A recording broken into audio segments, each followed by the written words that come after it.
Bayangkan jika kita berdiri di tengah badai salju di zona kematian Gunung Everest, di mana oksigen begitu tipis hingga tubuh kita mulai mati perlahan setiap detiknya. Disinilah semua target yang terukur, yaitu mencapai puncak, bisa berubah menjadi obsesi yang mematikan, yang membuat kita mengabaikan semua sinyal bahaya. Banyak pemimpin yang terjebak dalam pendakian yang sama.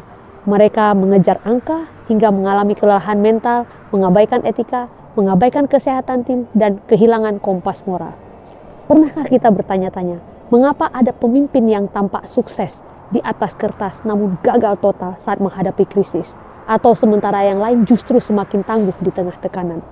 Leadership bukanlah tentang apa yang tertulis di kertas atau rencana strategis dan tidak terjadi dalam ruang meeting, tetapi tentang apa yang terjadi di bahu kita, di dalam pikiran kita. Selamat datang dalam pembahasan tentang psikologi kepemimpinan, sebuah roadmap untuk menguasai diri sebelum kita mencoba memimpin orang lain.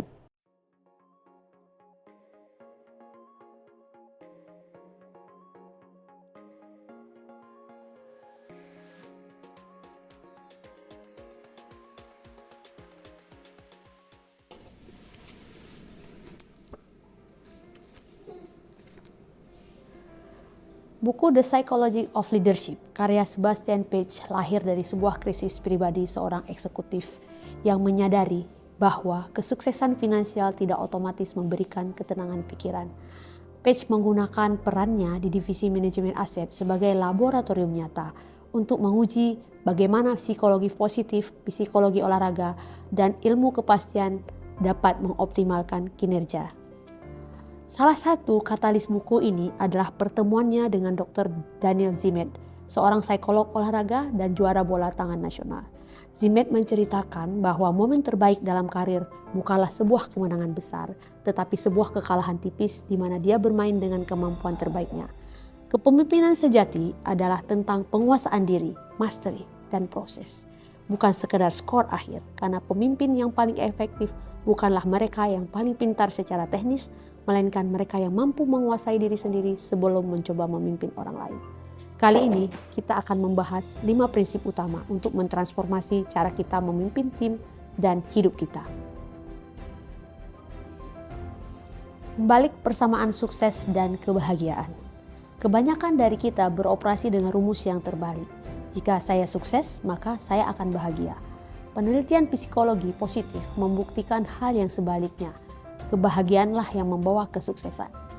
Page memperkenalkan model PERMA dari Martin Seligman untuk mendefinisikan kesejahteraan jangka panjang.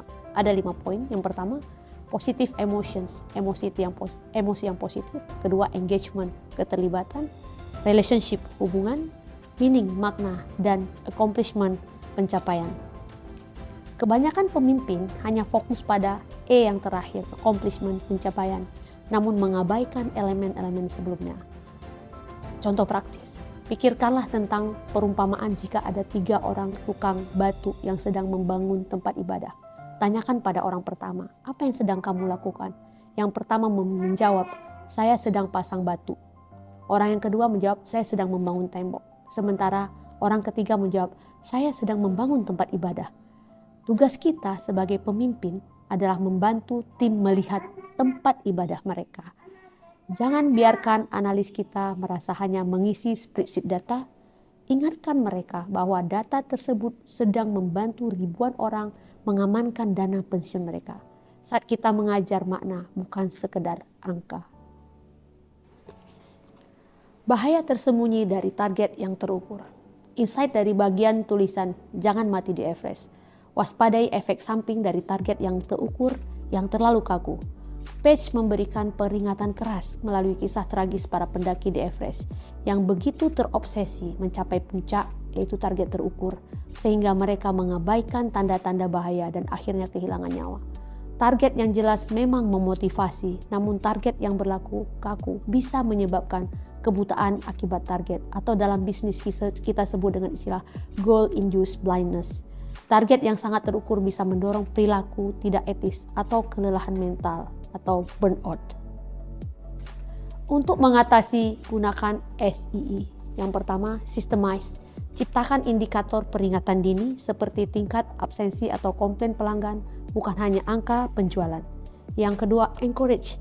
Berikan insentif untuk perilaku yang sehat dan etis, bukan hanya hasil akhir. Yang ketiga, exit. Tetapkan aturan kapan mau berhenti sebelum kegagalan menjadi fatal. Seorang pemimpin hebat tahu kapan harus membatalkan proyek yang tidak lagi masuk akal daripada terus mendaki menuju kehancuran.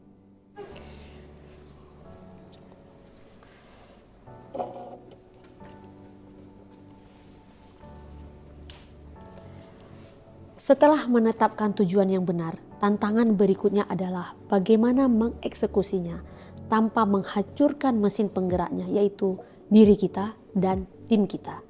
Mengoptimalkan stres untuk performa puncak. Stres sering dianggap sebagai musuh yang harus dihilangkan. Padahal stres tidak harus dihilangkan. Stres bisa menjadi bahan bakar, fuel, jika digunakan dalam dosis yang tepat. Hukum Yerkes-Dodson menunjukkan bahwa performa kita meningkat seiring bertambahnya stres. Namun, hanya sampai titik optimal tertentu. Puncak kurva U terbalik. Jika stres terlalu rendah, kita menjadi malas. Jika stres terlalu tinggi, kita mengalami kecemasan dan performa bisa menurun secara drastis. Contoh yang harus kita pahami bahwa tingkat stres optimal bergantung pada jenis tugasnya. Contoh yang pertama, tugas sederhana seperti pekerja rutin atau lini perakitan, tekanan tinggi dan tenggat waktu ketat justru bisa meningkatkan produktivitas. Namun untuk tugas kompleks yang membutuhkan konsentrasi dalam seperti riset atau pemrograman, stres yang terlalu tinggi justru membukukan otak dari tim kita. Maka jadilah pemimpin yang tahu kapan harus injak gas, kapan harus injak rem, kapan harus memberi ruang bagi tim untuk memberikan jernih tanpa tekanan yang menghancurkan. Bergerak mundur dan kesabaran strategis. Eksekusi seringkali kacau karena kita terlalu reaktif terhadap masalah, terhadap gangguan sehari-hari. Page memperkenalkan kontrol teori, kemampuan untuk membedakan signal dan noise kebisingan. Pemimpin harus fokus pada proses pengambilan keputusan, bukan hanya hasil akhir. Page menyarankan pemimpin itu bisa bekerja mundur, walk backward, dan titik akhir. Dan harus memiliki strategic passion atau kesabaran strategis. Jangan terburu-buru mengambil keputusan jika masih ada waktu dan jika masih memungkinkan. Contoh sehari-hari, jika proyek kita mengalami kegagalan hari ini, jangan langsung panik bereaksi. Berhentilah sejenak, gunakan strategi walk backward. Lihat tanggal peluncuran produknya dan susun kembali langkah-langkah dari sana. Latih juga strategic passion, kesabaran strategis. Jangan terburu-buru mengambil keputusan besar jika waktu masih memungkinkan kita untuk mengumpulkan lebih banyak informasi. Seringkali masalah akan terselesaikan dengan sendirinya jika kita memberi waktu sedikit lebih lama daripada bereaksi cepat, berlebihan terhadap setiap kerutan dahi atasan kita. Noise itu gangguan jangka pendek. Memahami Big Five kepribadian dalam tim. Kepemimpinan adalah tentang hubungan. Kita tidak bisa memimpin orang lain jika tidak memahami bagaimana mereka terprogram dengan kepribadian yang berbeda. Pemimpin hebat adalah mereka yang bisa menyesuaikan gaya komunikasi dengan kepribadian yang berbeda. Model Big Five, ekstraversi, keramahan, neurotisisme, keterbukaan, ketelitian. Ini adalah alat terbaik untuk kepribadian tim. Beberapa contoh kecil implementasi Big Five, salah satunya extraversion. Perhatikan, dalam rapat, jangan biarkan orang ekstrovert mendominasi pembicaraan. Gunakan aturan 1+N. Jika ada 5 orang, pastikan masing-masing berbicara sekitar 20% dari waktu. Pemimpin harus aktif melihat para introvert dalam rapat, karena mereka seringkali memiliki ide terbaik tetapi tidak suka mendominasi pembicaraan. Contoh kedua, agreeableness. Menjadi orang baik itu penting, ramah. Namun pemimpin harus berani disagreeable atau tegas. Jangan jalankan bisnis seperti demokrasi yang haus konsensus. Terkadang kita harus membuat keputusan yang sulit, ya, yang tidak populer demi integritas organisasi. Ketelitian. Ini adalah super penting untuk sukses. Bangunlah kebiasaan kecil yang konsisten karena habit adalah bunga majemuk dari pengembangan diri. Memimpin dengan mengingat akhir. Pada tahun 2005, Sebastian Page hampir kehilangan nyawanya karena infeksi bakteri misterius yang menyerang saat sistem imunnya lemah akibat stres dan kurang tidur. Pengalaman nyaris mati ini memberinya perspektif baru, mulailah dengan mengingat akhir. Kepemimpinan bukan sekedar mencapai angka-angka, tapi bagaimana membangun warisan yang bermakna. Psikologi kepemimpinan adalah tentang keseimbangan antara ambisi dan ketenangan, antara target yang terukur dengan hubungan yang manusiawi, serta antara disiplin yang kaku dan fleksibilitas untuk belajar dari kegagalan. Maka, latihlah otot mental kita setiap hari. Jaga fisik kita. Mulailah memimpin dengan pemahaman yang lebih dalam tentang jiwa manusia. Jadilah pemimpin yang tidak hanya mengejar puncak Everest, tapi juga menikmati setiap langkah pendakiannya. Karena pada akhirnya, kemenangan terbesar seorang pemimpin tidak diraih oleh angka, tetapi ada di dalam pikiran yang tenang dan penuh makna.